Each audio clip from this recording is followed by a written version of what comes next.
మీకోసం మేము కూడా వస్తాం.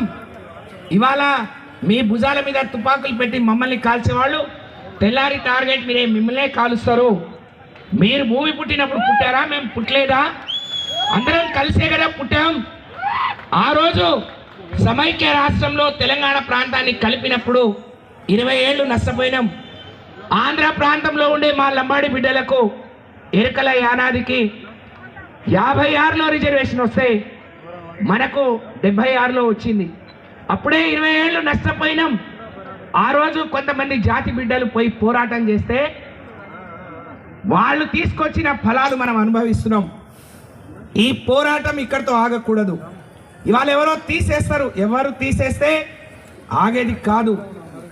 మన చేతిలో ఒక ఆయుధం ఉంది. మన ఓటుకు విలువ వేరు. ఇంకో బిడ్డ ఇంకో కులంలో పుట్టినోడికి వేరు కాదు.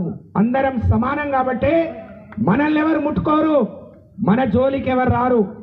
మనల్ని కావాలని రెచ్చగొట్టి ఇబ్బంది పెట్టే ప్రయత్నం ఎవరు చేసినా మరి కాలగర్భంలో కలిసిపోతారు తప్ప ఈ రాష్ట్రం మీద మళ్ళీ రాజకీయాలు చేసే స్థాయి స్థితి పరిస్థితి ఉండదు అని చెప్పి తెలియజేసుకుంటూ, నేను సత్యవతి రాథోడ్ అంటే మాజీ మంత్రిగానో మాజీ ఎమ్మెల్సీగా రాలే, మీ జాతి బిడ్డగా మాత్రమే ఇక్కడ మాట్లాడుతున్నాను. మాకు అవకాశాలు వచ్చినాయి. ఇవాళ కవిత గారు ఉన్నారు, బిందు ఉంది, శంకర్ నాయక్ గారు ఉన్నారు, మా సోదరులు చాలామంది ఉన్నారు. మరి మనకు ఒకప్పుడు రిజర్వేషన్ వస్తే దాన్ని కూడా ఉపయోగించుకోలేదు. మేమందరం మీ జాతి బిడ్డలం. మీరు ఆశీర్వదిస్తే ఇవాళ మీ ముందు ఈ స్థాయిలో నిలబడి మాట్లాడే పరిస్థితి వచ్చింది.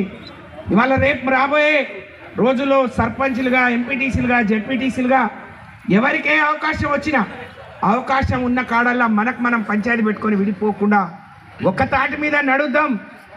కానీ జాతి అంతా కలిసి కట్టుగా ఏదైనా ఆపద వస్తే ఈ జాతి ఒకటైపోతుందనే ఒక సంకేతం ఇచ్చే వరకు మనం కలిసి కట్టుగా పోరాడాలని చెప్పి నేను మీ అందరికీ హామీ ఇస్తా ఉన్నాం.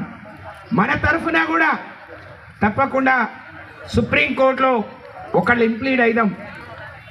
తప్పకుండా ఈ పోరాటంలో ఏ స్థాయిలో మాకే బాధ్యత ఇస్తారో కలిసి పోరాటానికి, మీతో కలిసి నడవటానికి తమారు బేటీనే భ్యానే మేము కూడా సిద్ధంగా ఉన్నామని చెప్పి తెలియజేసుకుంటూ, आज टांडे टांडे थी जेर जो को केले ना है कुणी लाए जो को कोनी पण एक आयर कोनी एक 10 लाव तो वो 10 सोए ने लाव तो अपन बलम काय को अपन शक्ति काय को सेन माला में अवकाश रचे जेर